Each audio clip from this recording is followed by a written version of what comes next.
It tells you that once again, Africa will be peripheral to their foreign policy.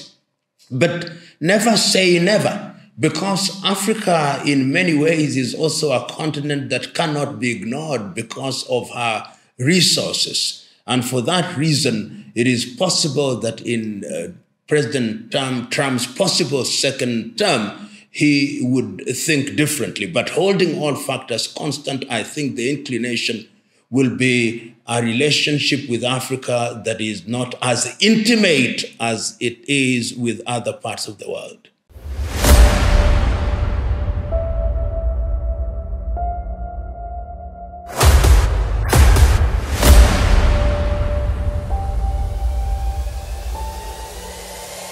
This is the journey to One Africa.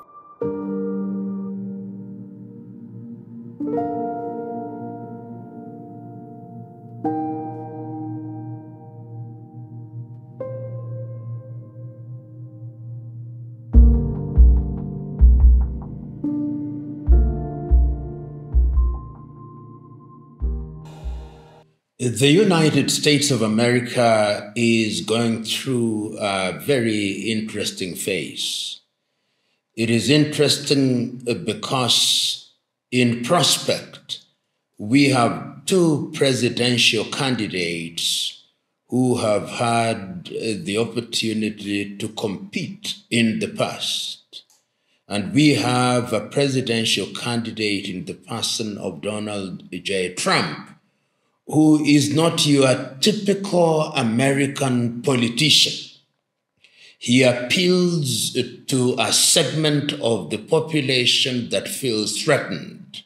And he is competing at a time when the United States of America is facing a number of challenges.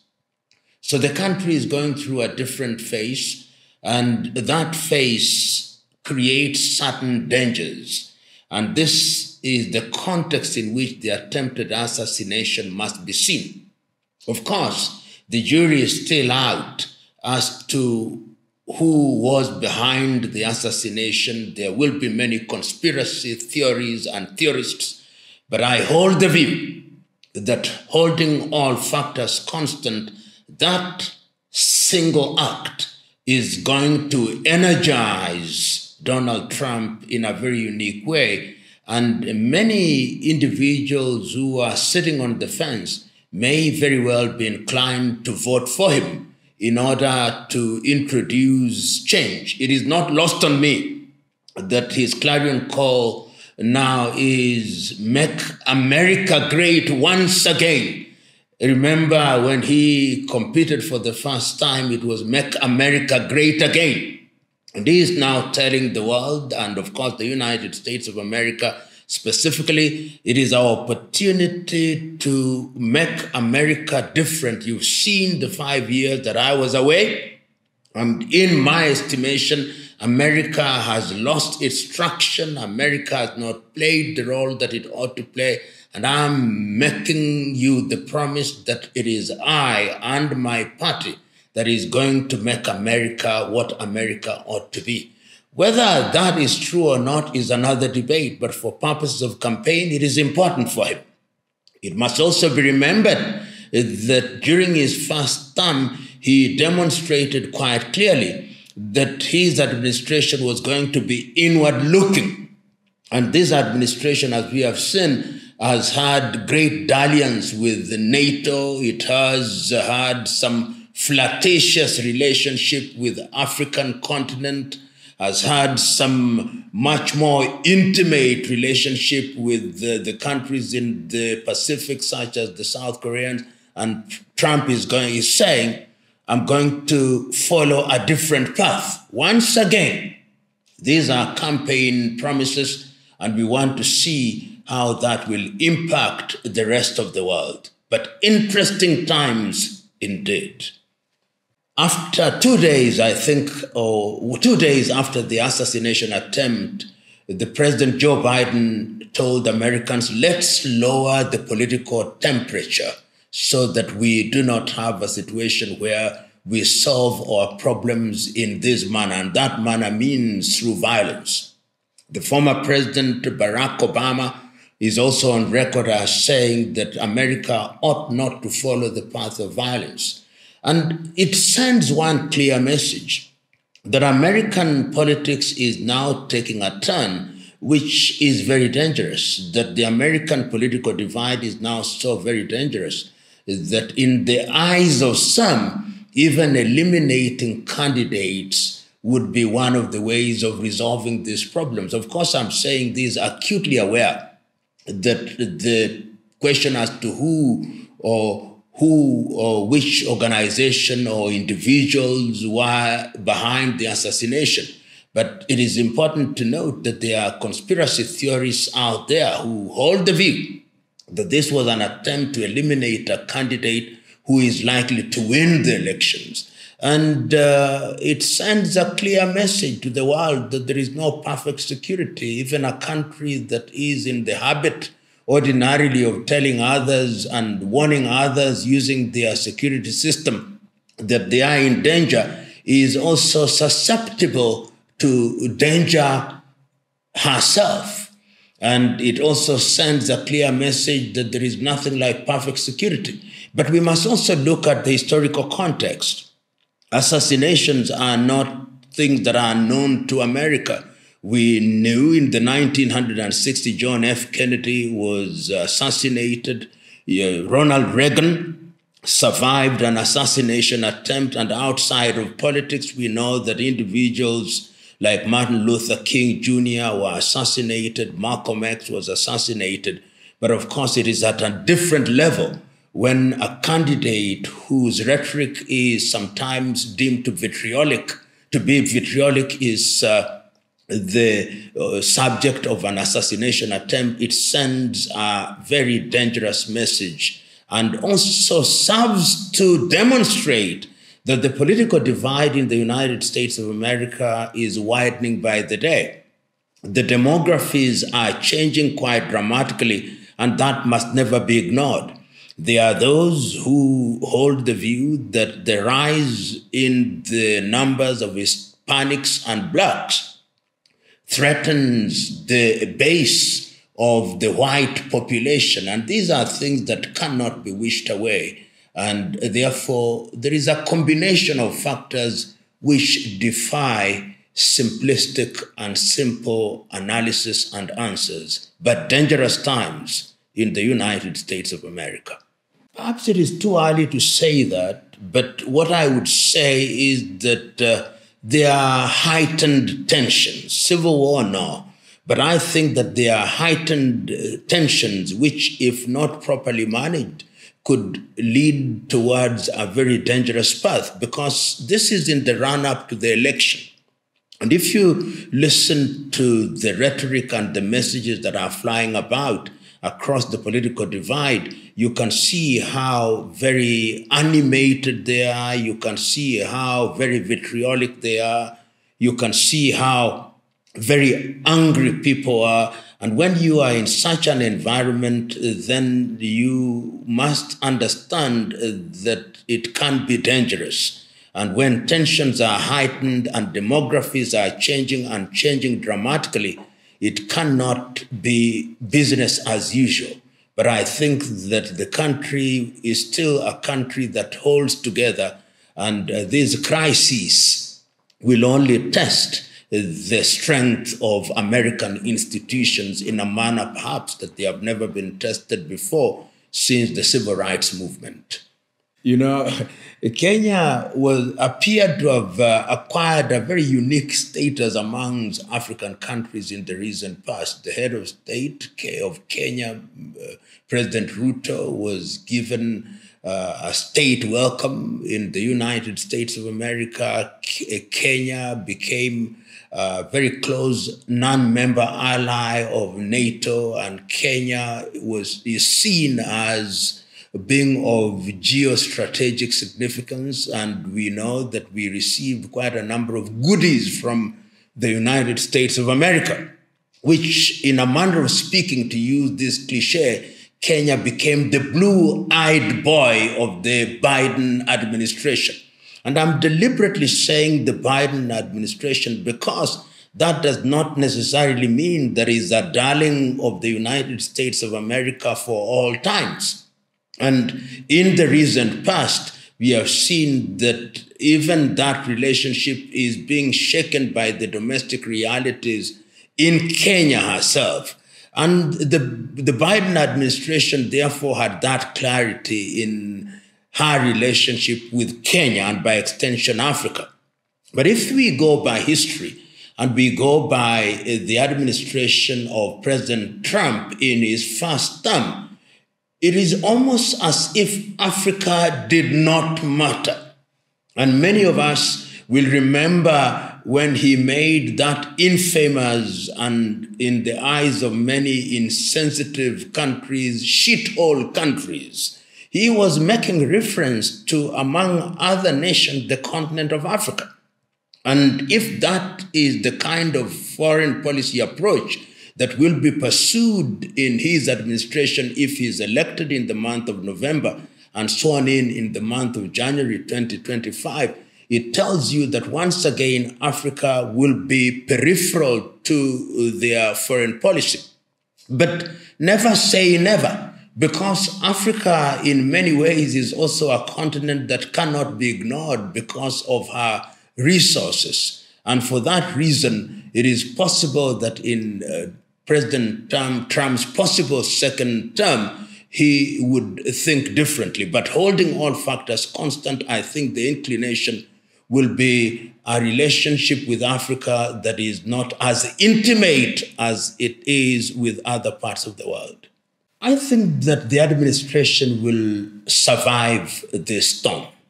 It will be an administration that will be on tenterhooks, but I hold the view that it will survive. And I say this because history teaches me that the political class are capable of getting into what I call political rapprochement. And given the ethnic basis of our politics, if the ethnic kingpins enter into an arrangement that satisfies short-term political interests, then the agitation will be undermined in a very dramatic way. And it is possible, therefore, that the administration will survive.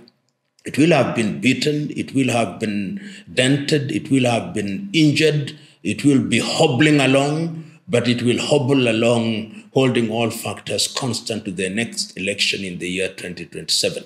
And what will happen is that the administration will make a number of concessions, and those concessions will possibly deflate the agitation for its removal.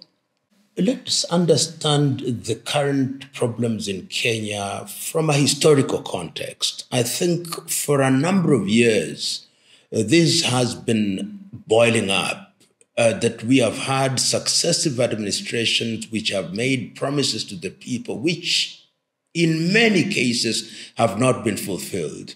We have young people in different professions in the business sector who, after every election, are made to believe that things are going to change dramatically, that you are going to have opportunities to fulfill your ambitions.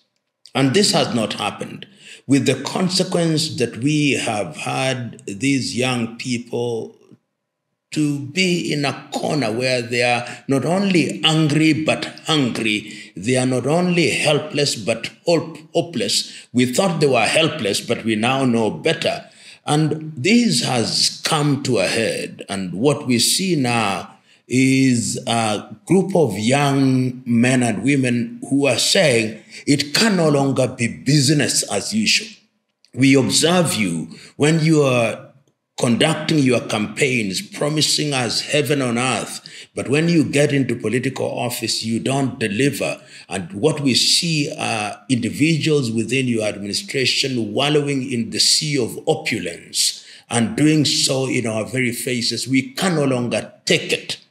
And when, therefore, the finance bill came and was aimed at taxing people even more, it was one of the triggers, in my view, not the cause. It was the trigger of a number of things. And that is why, therefore, you've seen that beyond the effective rejection of the finance bill, there have been many demands. Demands including we want a leaner, meaner government. We want certain things to happen. We want the institutions that are created by the Constitution to perform the task for which they were created. We want a smaller parliament. We want the devolved units to be fewer and effective. We want the office of the president to be one that is responsive to the people. We want the civil service to reflect the face of the nation, and a myriad of other demands, which are legitimate demands. And we have already seen that the President of the Republic of Kenya, William Ruto, has conceded to some of those demands. First of all, it started with the effective rejection of the finance bill and subsequently removing the budgetary allocation to unconstitutional offices, and thirdly, dissolving his cabinet. And the demands are coming up by the day. The message that is being sent to the president is, we want change. We want meaningful change. We, the young people, are tired of promises. We want governments that deliver. We want opportunities. We don't want tokenism. We want a Kenya that works. We want a Kenya that delivers on her promises. And this is the message that must be understood. We are tired of these political games. We are tired of musical chairs. And this message has not only gone to the president, it has even gone to the opposition. It has gone to the leaders of the opposition, that we do not want you to ride on the crest of what we have created in order to get into political gamesmanship. We are tired of that, and we know that you want to remove the wind off our sail. We will not allow you. So the message is clear. The message is simple. The message is being repeated day after day. And the net effect of it is that the country does suffer. And the sooner that this is resolved, the safer the country is. Because as all of us know, whenever there are threats of occupation of critical institutions such as parliament, such as the State House, which is now blocked from public access, then the business community suffers, the economy suffers, and indeed the question is, for how long will this go on? And what are the scenarios that are likely to emerge out of it? It is the duty of those who are charged with political responsibility to get the country out of this muck and mire, because if it continues in this way, then the country is in danger. The country is on tenterhooks. The country is at crossroads. And the sooner this is done, the sooner that the administration realizes that it's not business as usual, the safer this country is. And we must remind ourselves that countries can be lost. And indeed, countries have been lost. And it takes a long time to repair a country when it has been lost. The best way to bring about change is to be always ahead of your time. That is what visionary leadership is all about. Visionary leadership is a leadership that is capable of identifying the needs of a country. And once they have identified the needs of those countries, to deliberately begin to put in place measures that are going to deliver on the promises that are made. If, for example, we recognize that opportunities, employment opportunities, are necessary in order to absorb the young men and women who are graduating from institutions, it's the role of government to create an enabling environment. The creation of an enabling environment then allows the private sector to create opportunities. If it is in the area of giving people the environment to invent and to innovate, it is important that the government does so. If it is in the area of allowing young people to have access to reasonable credit, that is what government does. But when a government or an administration and gets into power and has overpromised and is seen to be reneging on the promises that they made, then the reaction will be as we have seen it. The people will say, you promised to deliver on A, you are not delivering. And when we look at the trajectory you've taken, there is no possibility that there will be such delivery. Then people will use other means. And those other means include protest, which is the language of the unheard. Protest is the language of the unheard. And you will note that this particular young population chose the path of demonstration to make their case. It is possible, and there is evidence to suggest that those demonstrations were then infiltrated by individuals who perpetrated chaos and violence and caused and occasioned the loss of property, with the consequence that young people were killed, which is most unfortunate. But the most important thing is that every government has the duty to listen to our population. This is why we say that more important to any government is not this generation, but generations which are yet to be born. And of course, this generation is also critical, because any society that does not pay regard to her young men and women is a society adrift and a giant headed to the rocks. And that is where we now find ourselves, because these individuals also say we are leaderless, we are tribeless. And one of the things that is important now is that we must have a structured engagement with government. And that government must be a government that is prepared to deliver on time-bound promises. Time is of the essence in this arrangement. Otherwise, history has demonstrated that if you don't take care of this kind of engagements, or if you don't take care of this kind of degeneration, rather of agitation, then it can degenerate. Remember, this is not the first time that we have had agitation from young people. History is replete. In the 1908, we remember how the Turkish administration was overthrown, gave birth to the famous English saying, Young Turks, in 1908. We remember the agitation that took place in Europe during the rise, the student movement. We remember what took place in South Africa with the Soweto massacres. You remember what took place in China during the Tiananmen Square in 1980s, what took place in South Korea in 1980s, what took place during the Arab Spring in our very lifetime. And you can see that the agitation that have taken place in Kenya is also being emulated by other young Africans. I've seen the Nigerians take a cue from it, the Zambians take a cue from it, Malawians take a cue from it. So it is a message that there is some restlessness amongst young people because the economies are not performing for them.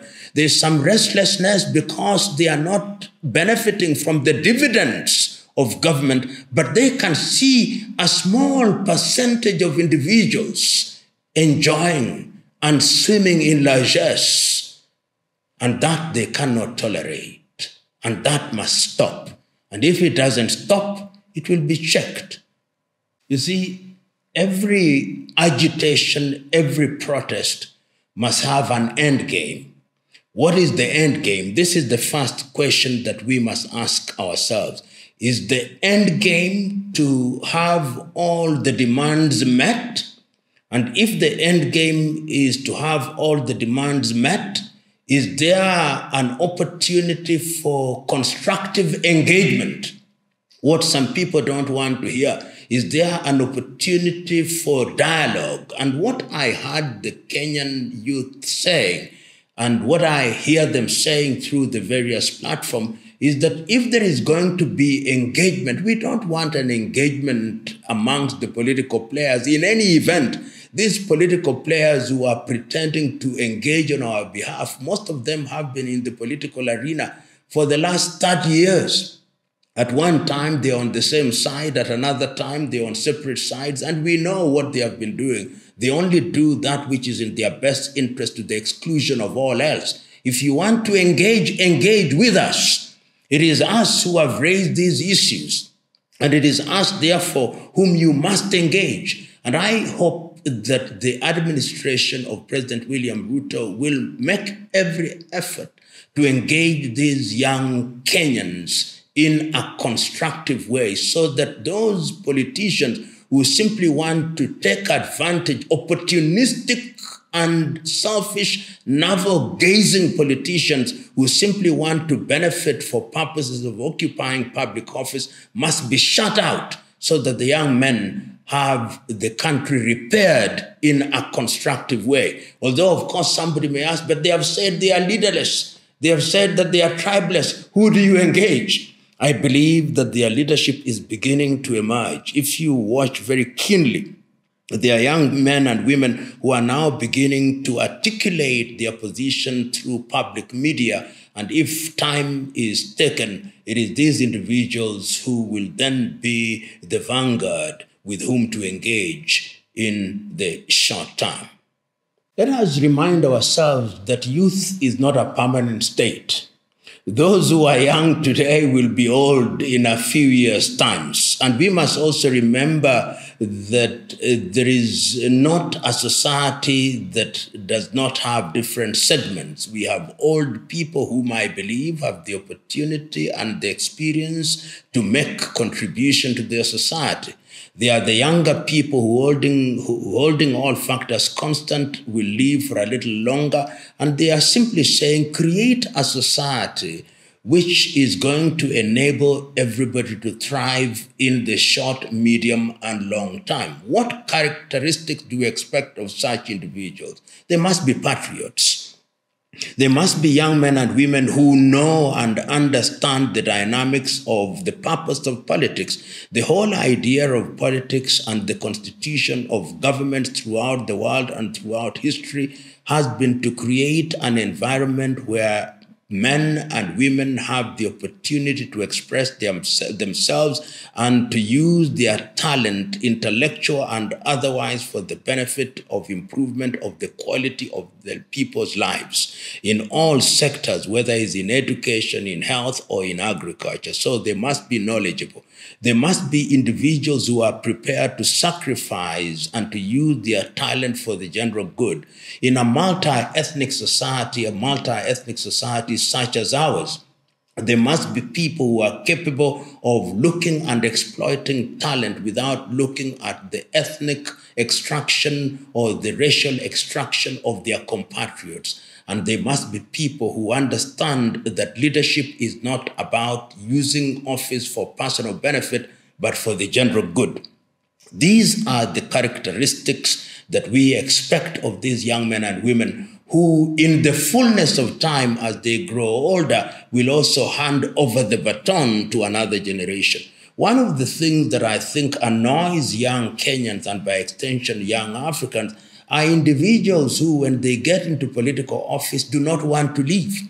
At age 70, they still want to be youth leaders. At age 80, they still want to claim to be youth leaders. They do not want to give opportunity for younger people to serve their countries. And this, I think, is something that must stop. Individuals who have been with us here since the 1980s in the political class had better do the right thing.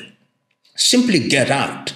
Get out so that they can serve as advisors. They must not, in the nature of things, just remain in office because they have been so used to using public funds that they do not know how to survive outside of public office.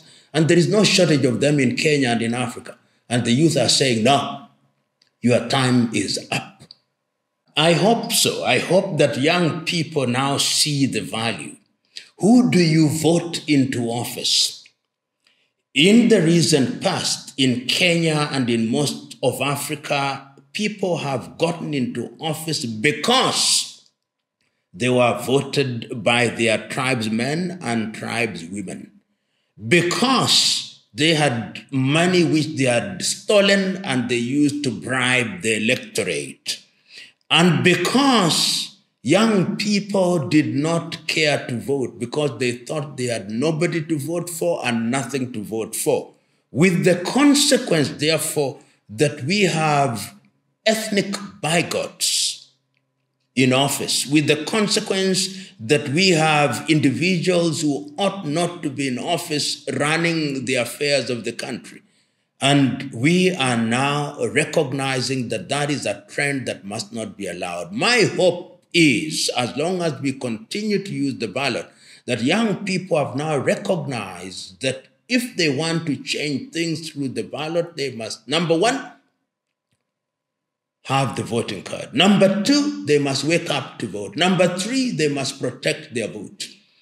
In the last general elections held in the Republic of Kenya, we know that nearly 8 million people did not vote. If they had come out and voted, perhaps we would have a different dispensation.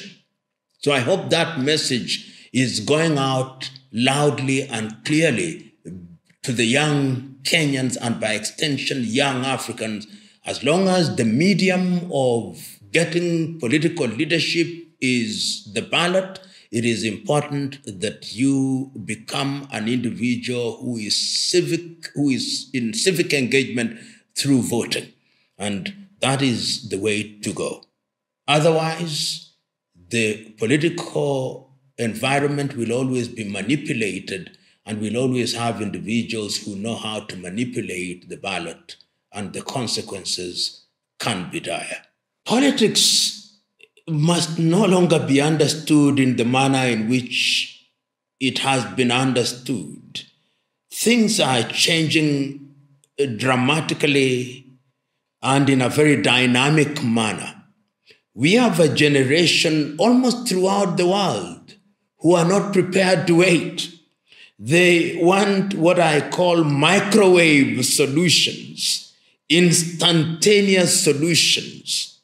They can no longer afford the luxury of waiting.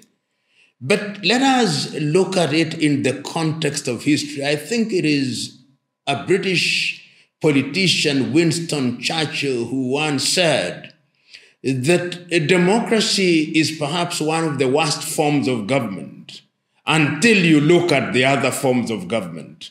If it is therefore understood in that context, the reason why people are agitated is because year in, year out to mean every election cycle, they see men and women parading themselves and making promises which are not delivered. And they are saying, for how long shall we wait? Shall we wait for Godot to come to deliver us?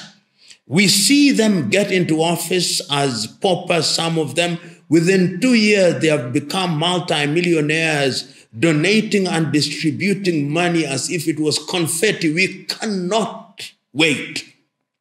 And this impatience is what is informing the next course of political arrangements, so that I see a world that is going to want of the political class that we are no longer just interested in you telling us that we have voted you for 5 years, we have voted you for 7 years. We want delivery. And what this is going to do is going to create a new generation of patriots who will join politics.